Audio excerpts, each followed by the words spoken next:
Welcome to another episode of Careful Boys. We have with us emotions expert Nick Dunn. Woo! He's the most feely ones here. Woo! Hey, I like your salad hat. Thank you, man. Don't you have a friend that knows? I'm just kidding.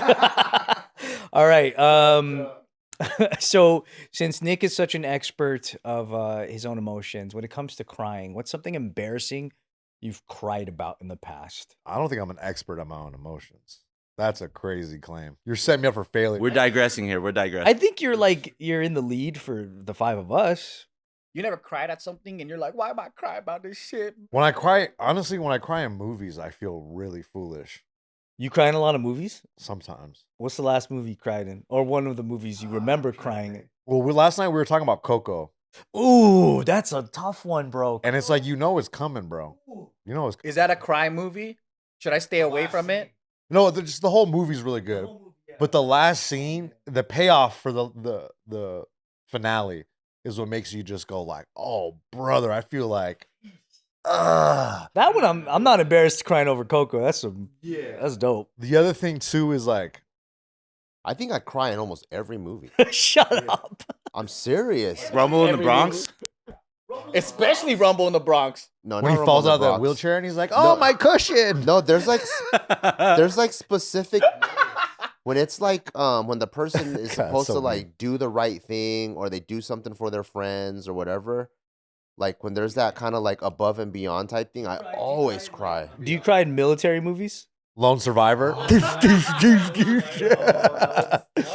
No, not really. What about American Sniper? American Sniper. Come on. Which scene? I don't think so. Very end. You know when he's at the tire shop Yeah. and then the guy walks up to him and is like, "Thank you for," and he gets all like weird because he's I don't cry when like sad things happen or whatever. It's usually like when people are trying to do the right thing and they go above and beyond. Did you cry and Do the Right Thing? The movie? That's Spike Lee. Yeah. I forgot that movie. Mine is not all the time, but if there's ever a chance I'm gonna cry, it's any father-son moment. Father that son is too. a big one. Me and you are on that page, dude. I'll fucking cry for. All the way to like Fresh Prince of Bel-Air, like when Will's like talking about why his dad don't want him type stuff. I remember I was like, why am I crying during this comedy sitcom? Like, this is crazy. And you're like uncontrollably crying, right? Oh, I could cry right now if I really wanted to because I'm thinking Wow. about it because I'm gay. I'll be on the fucking plane Look at the camera right watching there. a fucking movie like this. Watching a movie. On fucking- the plane is brutal, bro.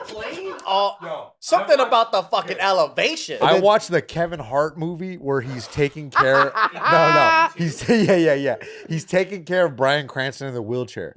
Have you seen that movie? Oh yeah, I have. What movie's that? I forgot what the fuck it's It's called. a good movie. But I watched it on the plane, and he's a dude that came out of prison. He needs a job, and there's like a rich guy in a wheelchair who needs a caretaker, and he's like, "Can you just sign my thing?" So upside. I'm a wash that. He pretty much like takes care of him, and then they have they form a beautiful friendship with each other, right? Okay.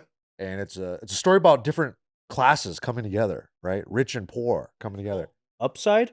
Oh wow. But I forgot what the fuck happened, but I was on a plane watching it, and I'm like trying to cover up my face. Ugh, fuck. I'm trying not to let Tiff see me cry. I'm like, because then she's gonna be like, "What are you watching?" I'm like, "Fucking nothing, dude. You don't even know."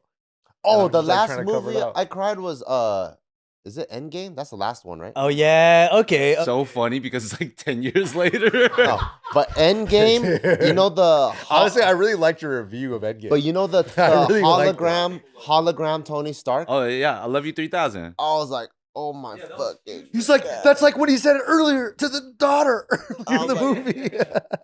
No, because it was so meta, you know. It was like this is the end of like the game, but also the end of the game. but also the end of the whole universe because he started the universe. It started with Iron Man. Are you sad that he's gonna come back? So it was like double layers, kind of, because it felt like you closed the. I wanted to be like, do you know he's coming back? He's coming No, 'cause back. it's like as you Dr. closed Doom. We did a big farewell. Don't come back. Yeah, I don't know. That part is kind of weird to me. But they needed him though, huh? But I They're was like that. But I was crying for. I did have this movie moment on a plane where I was traveling with my boy Ving and his wife back in the day, and they're sitting in the row behind me. I'm in the row in front, and I got two big dudes next to me, right? Mid movie, it's an international flight. I turn around and they're both just bawling, right? I'm like, Ving and his wife. They're bawling. I'm like, what the fuck? What did you watch? They're like, oh, we watched this movie. You should watch it. And I was like, hell no, I'm not gonna watch a fucking movie cry in front of these two big dudes right here, right? I'm like, hell no. I turned back around. I'm not watching that movie. So I'm looking through it and I put on this other movie. I put on a movie called A Monster Calls. Basically, it's a kid who like his parents or his father like committed suicide or something like that. So like he retracts into this back of his mind and in his imagination, like he copes with these imaginary monsters, right? But like you don't know like the depth of it until like the very end as well. Next thing you know, I watched the movie. I'm crying by myself in front of these like with these two big dudes here. I turn back around. They're like, "Did you watch?" I'm like, "No." Watch a Monster Calls. It's so good. That's why I only watch fucking dumb Jason Statham movies on a plane because I know I'm not gonna cry. Crank. Yeah, Crank 1 and 2 You only. didn't cry at Tenet? You didn't cry at Six Man No. where he goes, "Let it go" at the end. You remember that? He's like, "Do you know Six Man?" It's a basketball movie where his like dead brother, he's like haunting the court and like making all the shots go in. But then like at the end he wants to like win or lose on his own, so he shoots it and he's about to like put the ball in and then he goes, "Let it go." And then the ghost just goes. And It misses. Why is it that it's so much easier to cry like in an airplane than just watching it in the living room? Apparently there's like science I behind it. cry in the living room too, though. Yeah. Yeah. Bro, I'll watch too many dog Instagram videos. I'll start crying. I watched Guardians 2. I'll cry at the end when he's freaking Oh, bro. dude, Guardians 2. That shit. Father son stuff. Father son stuff, yeah. Bro. There was a game. So like I've said this before that I cried at the end of Final Fantasy X, which is hilarious. I was 18 and the ending was so good. I beat it the morning before I had to go to community college and I was like fucking my eyes are so like fucked up. Everybody was like, "Dude, did you break up with your girl last night?" But there was another game I played like several years later and this one made me cry hella harder. And it's called To the Moon and it's a really fucking sad game. In this game you play like the role of like a doctor and in this world they have a service where as you're on your deathbed you're allowed to ask this like service to implant in your memory that you achieved all the goals you ever wanted to do right before you die, so you get to die fulfilled. Wow. It's like like that's the story. So you're this doctor that goes in, you see this elderly man, he's on his deathbed and he goes, "I just want to know that I got to the moon. Like I always wanted to like go to the moon." So then they go, "Okay, we'll make you think that you were an astronaut, you got to the moon, whatever." So they start doing it. In order for them to like make it happen, they have to go backwards in his life. So they go into his brain and they move backwards through his memories in order to find out what made you want to do this thing so that they can like create a story in your head about how you did it. So they're going back in time in his mind. They realize that like he had some like autistic wife that could never like really, she was like nonverbal, couldn't really say a lot of things. So he loved her and most of his life they just never spoke and that was like the best thing in his life.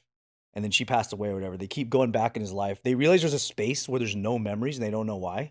And then they skip over that and they realize that they find the moment where he wanted to go to the moon was because he was like, he had a childhood best friend that was his girl.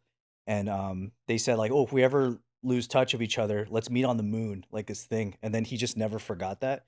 Then they realize that there's a gap in his memory because he got in a family car accident when he was a kid and he saw his brother die. So the family medicated him with so much antidepressants that he forgot. And then so he doesn't remember why he wants to go to the moon. Then he realizes, the doctor realizes that the girl that he said that to in the beginning actually was the same woman he married later in life. Oh, wow. Wow. So they have to make this decision where they're like, okay, if we make this guy really go to the moon in his mind, it's going to skip over the fact that he married this girl because that's not the same girl in his mind. So either they erase the wife or he does go to the moon. And so the whole game, you're trying to piece together a story that makes sense for his life where he has both his wife and he goes to the moon. That's crazy. That's dope. What's the name of this movie? It's a game called To the Moon. Oh, it's a game. Whoa. Yeah. You get to control it. So you're just trying to like piece this. That needs to be a movie. That's sick. And then right at the end, it's crazy because it takes this whole like finagling thing where they figure out a way to make it so the brother doesn't die, the girl stays the same, and she doesn't end up with like that deteriorated brain thing where she can't speak. because she's been trying to tell him she's the same girl their whole life, and he didn't know that. And then so right when they figure it out, and he becomes an astronaut, and the fucking shuttle takes off in his brain, he fucking dies before it even gets to the moon, because the real happiness was like what made him want to get there. Yeah, it wasn't the actually. And at the end, the fucking thing's going up, and I'm going. I'll cry too, dude. I'll fucking cry too, man. Damn. PC game. I was like, oh, I can't breathe. Oh. That's so heartbreaking. Yeah, because this fool doesn't even end up getting there. Maybe those deep things, those deep moments where it's like just starting it is better than even the end will get me too. Dude, that one freaking destroyed me, and it was a little video game. It took like a few hours to beat it too. It was like 4 hours. The freak? That's crazy. Kind of reminds me of Eternal Sunshine. Yeah, very similar to that. Yeah, very very similar to that. But yeah, that's probably the most embarrassing thing. I think that's the last time I ever cried about anything too, was playing that game. That was like 2016. You haven't cried since 2016? No, wait. Was Guardians 2 before that? No, it was after. Then I cried at Guardians 2. Which scene? The end of Guardians 2, where like the dude is like basically his dad now. Cause do you know the story? I watch movies and I forget. 2017. When Yondu dies basically, and he's like freezing, and he's been like a hard ass to the Star-Lord the whole time. Sylvester Stallone and like all the people come back and finally give him his like fireworks funeral. Which they said they wouldn't do. Yeah, freaking sick. Yeah. Because the merits of a father aren't always about just like the one who's biologically the creator. It's the one who is there to father you. Yeah. And then it gets revealed that he actually saved him from being killed. And he didn't kidnap him like he always thought. And he was like, "You said you were going to eat me." He's like, "It's a joke." Well, it wasn't funny. Dude, Guardians 2 is freaking dope, man. Guardians 3 was really good too. That made me cry too almost. 3 was like, if you love animals, that's going to get you. But I'm more a father-son than I am animals. Or on a non-father-son moment that almost brought me to tears was Toy Story 3. Wait, are you talking about with the fire? Yeah, when they're Holding hands? Yeah, I really was like, Bro. have a heart, Joe. Dude, I watched all these movies. I just don't remember. Cause the only You block movie, them out. You don't want to feel 'cause pain. movies, Huh? no, movies make me fucking cry. I just don't remember. But the one that I do remember till this day is the last scene on fucking Blow. With the daughter? Yes, because that is a fucking father-child moment. Because he says he's coming back, baby. I got one more job and shit, and then he's just waiting for her at jail, and she never fucking came to visit him. I thought you cried during that one Yakuza movie where the bosses starts. Yo, you know someone actually found the scene? Yeah, we found it. Oh, wait. Yeah, Okay. we found it. We played it. Yeah, we did find it. Because in the comments, someone was like, "Oh, it's this, this, and this," and I was like, "Oh." Give me one more movie you cried in, Joe. I recently did. That's why I was like on the airplane. I know I fucking watched something, and I was tearing up like a motherfucker. And I wanted to be like, "Bro, you gotta watch this shit," but I forgot the movie. What does it have to do with? Give us any clues. I don't even remember. We have to figure out. Somebody in the comments is gonna know. I watched all the fucking Guardians of the Galaxy. When he gave me the play-by-play, I was like, I'm gonna watch it. Can't remember one thing about this movie that made you cry recently. But I do. Okay, one that made me teary was fucking Penguin. The TV series Oh, is The fucking Penguin. good. Oh. The Penguin. Yeah. That's what I remember recently. But I know there was another one, but The Penguin is good. It's really good. Really good. And it was when well, I don't want to ruin it, but the guy that he fucking fathered, he became a nuisance, so he killed his ass. That's how it goes. That's you know, knowing the reference and knowing exactly what he's talking about, and for that to be like the thing that gets him emotional. Joe's such a gangster at heart. Yeah. He's a real Yakuza member at heart, dude. Because I was like, you didn't have to do that, but I understood why he did it. Because he didn't want him to be a burden. Joe lives the blood in, blood out mindset, dude. In elementary school, one of my friends had told me that he cried during Rumble in the Bronx during the bottle scene. Yeah, because it is emotionally evoking. Okay. That part was I didn't look so cry, real. but I was so fucking scared. I could have sworn I felt glass on me. That scene was so crazy, dude. I remember as a kid, I was like, how could they do that to him? Yeah, I'm like, dude, these guys are He's evil. innocent. These guys are fucking evil, man. These guys are bad guys. Or when fucking when she was like faking the kidnapping, she kicked him in the nuts. I'm like, dude, how good you're such a good-hearted guy. What the fuck? Do the right thing. You don't even know him. And he acts like he has a badge and he's getting his gun. Yeah, I'm like, dude, how dare you, man?